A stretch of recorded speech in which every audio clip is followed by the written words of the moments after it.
ఇప్పుడు ఓట్స్ ఎలా చేయాలో చూద్దాము. ముందుగా ఓట్స్ మిల్క్ చేసుకోవడానికి స్టవ్ ఆన్ చేసుకొని ఒక బౌల్ పెట్టుకున్నాము. ఇందులోకి 150 ml పాలను వేసుకుందాం. పాలు ఫ్యాట్ అనేవి తీసుకోవాలి. పాలు కాగుతున్నాయి కదా, పాలలోకి చిన్న కప్పుతో ఒక కప్పు ఓట్స్ వేసుకుందాం. ఓట్స్ ని కలుపుకుంటూ పాలలో మెత్తగా ఉడకబెట్టేసుకోవాలి.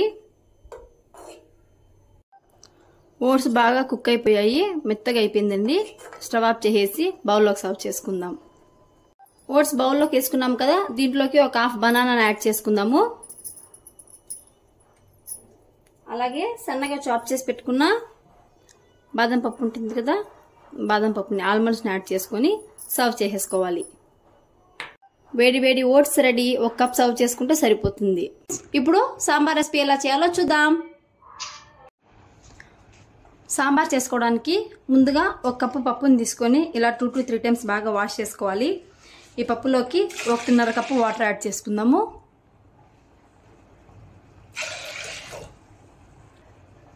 ఈ పప్పులోకి కొంచెం పసుపుని యాడ్ చేసుకొని బాగా మిక్స్ చేసుకొని 3 విజిల్స్ వచ్చేంత వరకు కుక్ చేసుకోవాలి. అలాగే మునక్కాయలను ఇలా చిన్నగా కట్ చేసుకొని బాయిల్ చేసి పక్కన పెట్టుకోవాలి. చూడండి, పప్పు బాగా ఉడికిపోయింది. ఇప్పుడు సాంబార్ తిరువాత వేసుకుందాం. సాంబార్ చేసుకోవడానికి స్టవ్ ఆన్ చేసి ఒక కడాయి పెట్టుకున్నాము. ఈ కడాయిలోకి ఆయిల్ యాడ్ చేసుకుందాం. ఆయిల్ వేడెక్కింది. ఆయిల్లోకి కొంచెం జీలకర్ర, కొంచెం ఆవాలు వేయించుకుందాం. జీలకర్ర ఆవాలు చిటపటలాడిన తర్వాత సన్నగా తరిగి పెట్టుకున్న ఆనియన్స్, సన్నగా తరుక్కున్న ముల్లంగి, అలాగే సన్నగా తరుక్కున్న క్యారెట్, 2 పచ్చిమిరపకాయలు యాడ్ చేసుకుందాం. ఇవన్నీ మెత్తబడేంత వరకు బాగా వేయించుకోవాలి.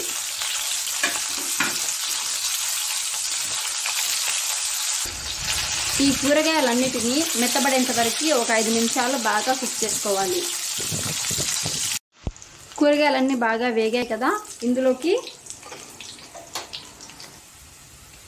రుచికి సరిపడా కారం,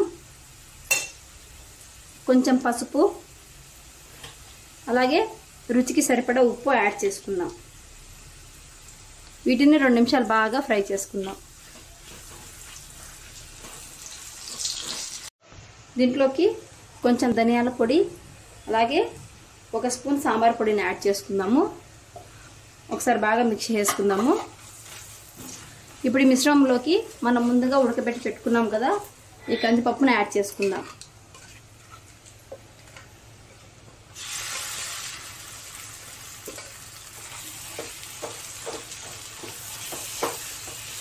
ఒకసారి బాగా ఇలా కలుపుకుందాము.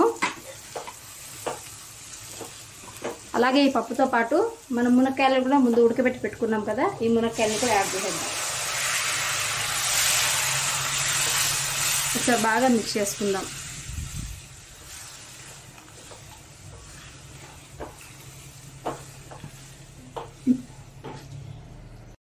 ఈ మిశ్రమంలోకి తగినన్ని వాటర్ యాడ్ చేసుకుందాము. ఒక 5 నిమిషాలు బాగా కుక్ చేసుకుందాం. సాంబార్ చూడండి, 5 నుంచి 10 నిమిషాలు బాగా ఉడికింది, చిక్కబడింది కదా. సాంబార్ రెడీ అయిపోయిందండి. ఫైనల్గా కొత్తిమీర యాడ్ చేసేసుకుని స్టవ్ ఆఫ్ చేసేసుకుందాం. వేడి వేడి సాంబార్ రెడీ. ఇప్పుడు పాలకూర ఫ్రై ఎలా చేయాలో చూద్దాము. ఒక పాలకూర కట్ట మొత్తాన్ని ఒకరు మాత్రమే తీసుకోవాలండి కర్రీలాగా. పాలకూర ఫ్రై చేసుకోవడానికి స్పినాచ్ ఫ్రైకి స్టవ్ ఆన్ చేసుకుని కడాయి పెట్టుకున్నాను. కడాయిలోకి జస్ట్ 1.5 స్పూన్ ఆయిల్ వేసుకుంటున్నాను. ఆయిల్ వేడెక్కింది. ఆయిల్లోకి కొంచెం జీలకర్ర, కొంచెం ఆవాలు వేసుకుందాం. ఇప్పుడు ఒక ఆనియన్ని చిన్నగా కట్ చేసుకొని ఆనియన్ యాడ్ చేసేసుకుందాం.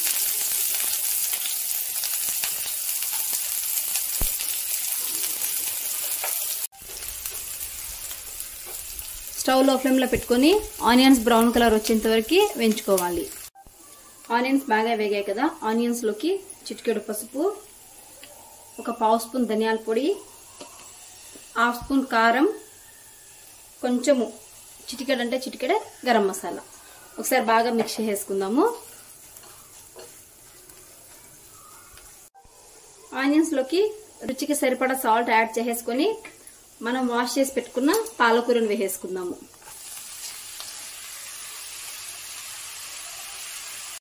పాలకూరను ఒకసారి బాగా మిక్స్ చేసేసుకొని మూత పెట్టేసుకుందాము. 10 నుంచి 15 నిమిషాలు లో ఫ్లేమ్ లో పెట్టుకొని బాగా ఉడికించుకుందాం. పాలకూర చూడండి బాగా మగ్గిపోయింది, అసలు కొంచెం కూడా వాటర్ అనేది లేదు, బాగా మెత్తబడిపోయింది. ఇప్పుడు ఈ పాలకూరని స్టవ్ ఆఫ్ చేసేసి బౌల్లోకి సర్వ్ చేసుకుందాం. వేడివేడి పాలకూర ఫ్రై రెడీ.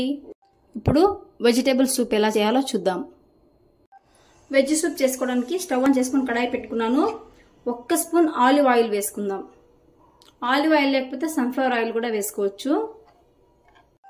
ఆయిల్లోకి సన్నగా ఇలా దంచుకున్న వెల్లుల్లి వేసుకుందాము. అలాగే ఒక మీడియం సైజ్ ఆనియన్ కట్ చేసుకుని వేసుకుందాము. ఒక 1/2 కప్ క్యారెట్ వేసుకుందాం. ఆనియన్స్ క్యారెట్ కొంచెం మెత్తబడ్డాయి కదా, ఇందులోకి 1 రెమ్మ కరివేపాకు, అలాగే గ్రీన్ పీస్, సన్నగా కట్ చేసి పెట్టుకున్న 1 టమాటో, ఒక 1/2 కప్పు క్యాబేజ్, ఇవన్నీ బాగా మిక్స్ చేసుకుందాము. ఒక 2 to 3 మినిట్స్. ఈ వెజ్జెస్ లోకి ఒక 1/2 టమాటో ప్యూరీని వేస్తున్నాను. టమాటో ప్యూరీ తోటి మనకి టేస్ట్ అనేది చాలా బాగుంటుంది. ఈ టమాటో ప్యూరీ వచ్చేసి 1/2 టమాటోని మిక్సీకి వేసుకుంటే సరిపోతుంది, అదే మనకు పేస్ట్ లాగా వస్తుంది. ఇప్పుడు ఈ మిశ్రమంలోకి కొంచెం వాటర్ యాడ్ చేసుకుందాం.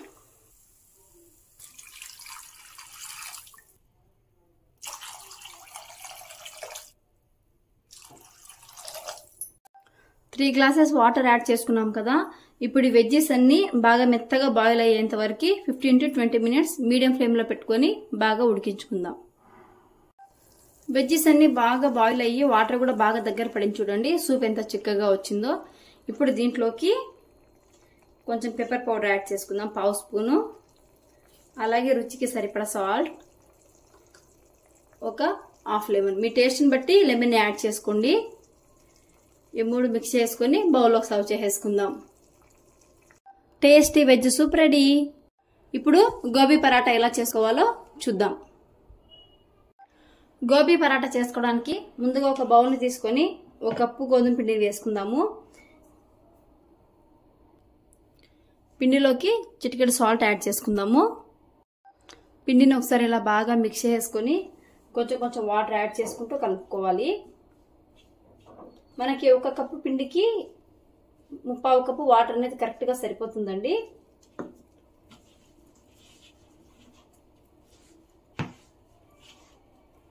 కొంచెం కొంచెంగా వాటర్ యాడ్ చేసుకుంటూ పిండిని మొత్తం బాగా నీట్ చేసుకోవాలి. మన పిండిని ఎంత నీట్ చేసుకుంటే మనకి చపాతీ అనేది, పరోటా అనేది అంత స్మూత్ గా వస్తుంది అనమాట. చపాతీకైనా, పూరికైనా, పరోటాకైనా పిండిని ఇలాగే కలుపుకోవాలి. పిండిని ఇలా బాగా తడుపుకున్న తర్వాత దీంట్లోకి కొంచెం ఆయిల్ యాడ్ చేసుకుని ఇంకో 5 మినిట్స్ బాగా నీట్ చేసుకుందాం. పిండిని ఇలా బాగా తడుపుకున్నాం కదా, పిండిని మూత పెట్టి పక్కన పెట్టేసుకుందాం. చపాతీ పిండిని పక్కన కలిపి పెట్టుకున్నాం కదా. ఇప్పుడు గోబీ చేసుకుందాము. గోబీ చేసుకోవడానికి ఒక ప్యాన్ పెట్టేసుకొని స్టవ్ ఆన్ చేసి 1.5 స్పూన్ ఆయిల్ వేసుకుందాము. ఆయిల్ వేడెక్కింది కదా, ఆయిల్లోకి కొంచెం జీలకర్ర వేసుకుందాము. జీలకర్ర వేగింది కదా, ఇందులోకి సన్నగా కట్ చేసి పెట్టుకున్న ఒక ఆనియన్ యాడ్ చేసుకుందాం.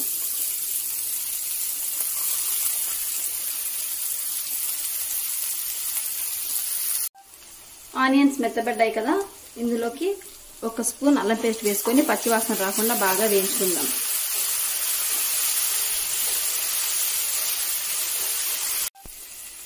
చూడండి అల్లం పేస్ట్ బాగా వేగిపోయింది. ఇప్పుడు దీంట్లోకి కొంచెం ధనియాల పొడి, 1/2 స్పూన్ జీలకర్ర పొడి, కొంచెం పసుపు, రుచికి సరిపడా సాల్ట్, కొంచెం మిరియాల పొడి వేసుకుందాం. ఇవన్నీ బాగా మిక్స్ చేసుకుందాము. ఈ మిశ్రమంలోకి మనం ముందుగా తరి పెట్టుకున్న కాలీఫ్లవర్ని వేసుకుందాము.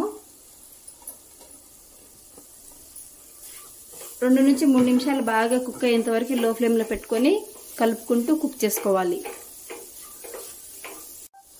బాగా మిక్స్ చేసుకొని మూత పెట్టి ఒక 5 నుంచి 10 నిమిషాలు కలుపుకుంటూ కాలీఫ్లవర్ బాగా మెత్తపడేంత వరకు ఉడికించుకుందాం. ఒకసారి మూత ఓపెన్ చేసి చూద్దాము. చూడండి, కాలీఫ్లవర్ బాగా మగ్గింది, బాగా కుక్ అయిపోయింది. ఇప్పుడు స్టవ్ ఆఫ్ చేసుకుందాం. మనము కుక్ చేసి పెట్టుకున్న ఈ గోబీని చల్లారనివ్వాలి. కొంచెం చల్లారిన తర్వాత మనం ముందుగా కలిపి పెట్టుకున్నాం కదా, ఆ పిండిలోకి దీన్ని యాడ్ చేసుకుందాం. గోబీ మిశ్రమం చల్లారిందండి. ఇప్పుడు ఈ మిశ్రమంని మనం ముందుగా కలిపి పెట్టుకున్నాం కదా, ఈ పిండిలోకి యాడ్ చేసేసుకుందాం. ఇప్పుడు ఈ గోబీ మిశ్రమాన్ని ఈ పిండిలోకి పూర్తిగా కలిపేసుకుందాం.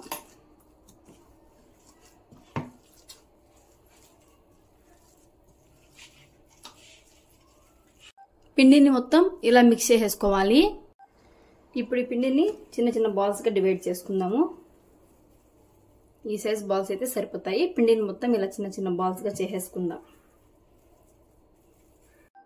ఇప్పుడు కొంచెం కొంచెంగా పొడి పిండిని తీసుకుంటూ ఒక్కొక్క బాల్ని తీసుకొని ఇలా పొడి పిండి పైన వేసేసుకొని ఇలా స్ప్రెడ్ చేసేసుకోవాలి.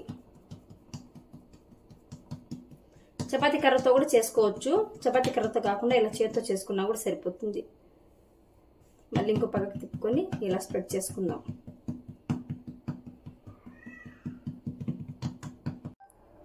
ఇలా ప్రెస్ చేసుకున్న పరోటాని ఒక ప్లేట్లోకి తీసేసుకుందాం. కొంచెం మందంగానే ఇలా స్ప్రెడ్ చేసుకోవాలి. ఇలాగే అన్ని పరోటాస్ని చేసేసుకుందాం. పరోటాస్ని ఇలా రుద్ది పెట్టుకున్నాం కదా, ఇప్పుడు కాల్చుకుందాం. గోబీ పరోటా కాల్చుకోవడానికి స్టవ్ ఆన్ చేసి ప్యాన్ పెట్టుకున్నాను. లైట్గా ఆయిల్ పూసుకుందాము. జస్ట్ ఉండి లేనట్టుగా పూసుకోవాలండి. ఇప్పుడు ప్యాన్ హీట్ ఎక్కింది కదా, పరోటా వేసుకుందాం.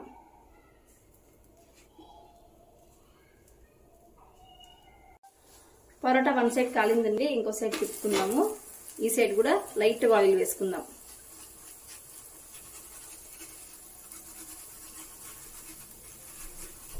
రెండు పక్కల తిప్పుకుంటూ పరోటాని బాగా కాల్చుకోవాలి.